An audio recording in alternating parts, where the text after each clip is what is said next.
putain. C'est l'heure du débrief en voiture. Il y a de quoi dire. On y va les gars.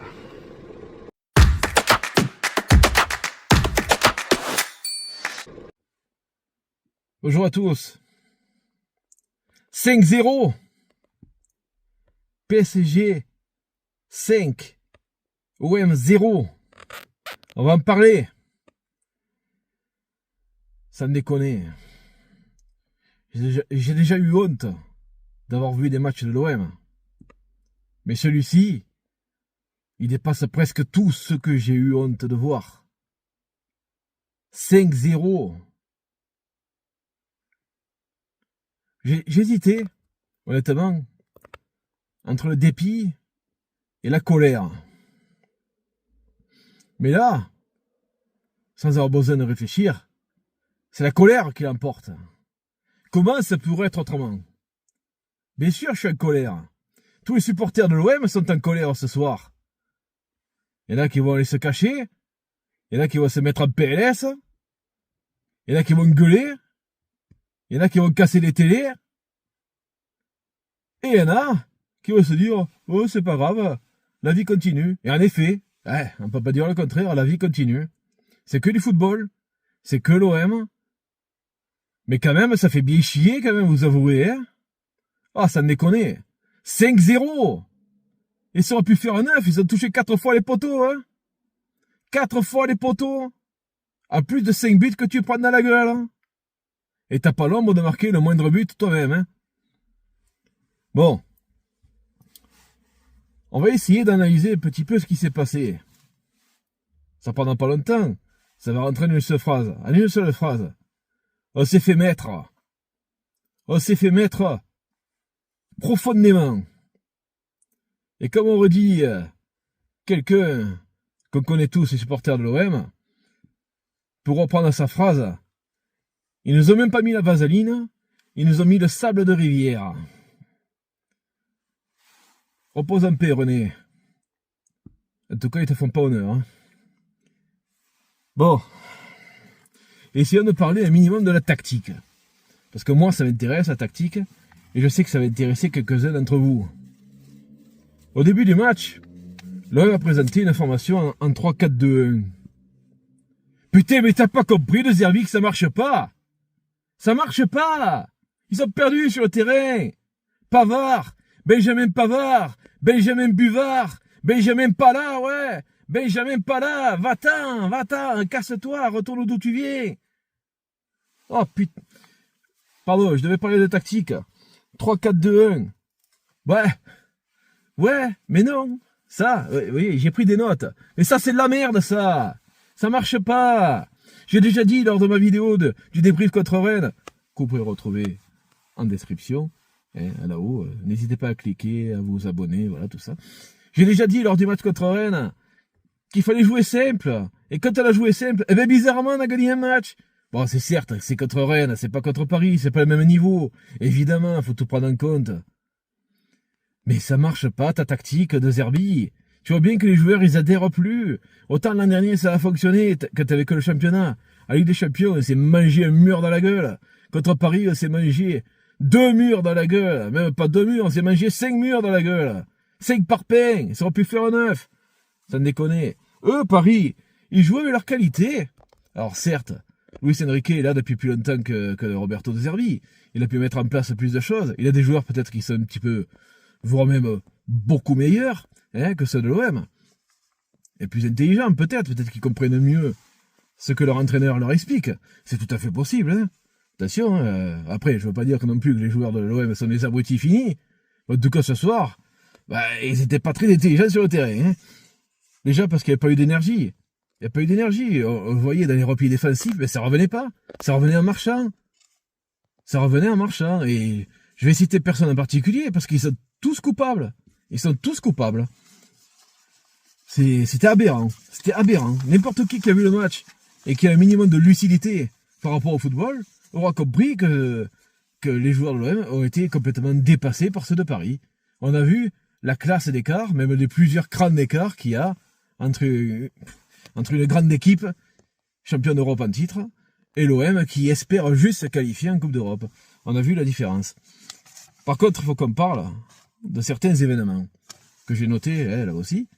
Ça ne me servira pas à rien finalement, ces notes. 9e minute, on en parle. Grosse faute de Vitinha sur le tibia de Balerdi. Et même pas de jaune. C'est quoi ça? C'est l'arbitrage maison. Même l'arbitre a décidé, oh c'est bon, de toute façon, on a décidé que l'on allait perdre. Donc on va pas en plus leur donner une raison d'essayer de faire quelque chose dans ce match. Mais non, ça méritait rouge. Ça méritait rouge. C'est le crampon sur le tibia. Alors certes, Balerdi n'est pas sorti sur civière. Mais putain, s'il faut à chaque fois que le joueur sorte sur civière pour qu'il y ait rouge pour celui qui a fait faute, ben, il finira plus des matchs 11 contre 11 alors. Hein. Bon déjà là, ça a plombé le match. Et 3 minutes après, Dembélé qui marque le premier but. Eh ouais, ben oui, c'est la punition, la double peine. Double peine. Ensuite, qu'est-ce qu'on a vu? On a vu le deuxième but de Dembélé à 37e minute. Et la seule action finalement de l'OM en première mi-temps, c'était une belle frappe de Vitinha qui est allé rappeler aux supporters de Paris que c'était un défenseur parce qu'il a envoyé le ballon en plein dans la tribune. C'était formidable. À la mi-temps, monsieur De Génie, De Zerbi décide de passer en 4-2-3-1 en sortant Nwaneri, donc en lui plombant complètement la confiance qu'il pourrait avoir en lui. Après, c'est vrai qu'il n'a pas été bon, mais aucun joueur n'a été bon, de toute façon. Donc tu plombes un joueur de 18 ans que tu n'as que pour 6 mois, histoire de bien le dégoûter, hein, comme ça, bon, tu es sûr qu'il ne reviendra plus, pour faire entrer Peixao. Peixao, d'ailleurs, qui était peut-être le meilleur. Et là, c'est là qu'on se dit que peut-être si on avait joué comme ça depuis le début du match, ça aurait été un petit peu différent. Hein, si on avait joué avec des joueurs à leur poste, et dans une tactique simple à comprendre, et que tout le monde peut appliquer, peut-être que le score aurait été un petit peu moins lourd. Hein, et peut-être qu'on aurait pu exister dans ce match. Parce que là, ça n'a pas été le cas. Début deuxième mi-temps, poteau, Doué qui tape le poteau. 4 minutes après, grosse occasion parce que Greenwood perd le ballon devant, il revient pas, et personne ne revient, et Doué est seul devant le but, mais ça rate. Ensuite, on fait sortir Benjamin Buvard, et on fait rentrer Abdelli. Quoi pas. 2 minutes après, CSC de Medina. 2 minutes après, but de Kvaratskhelia.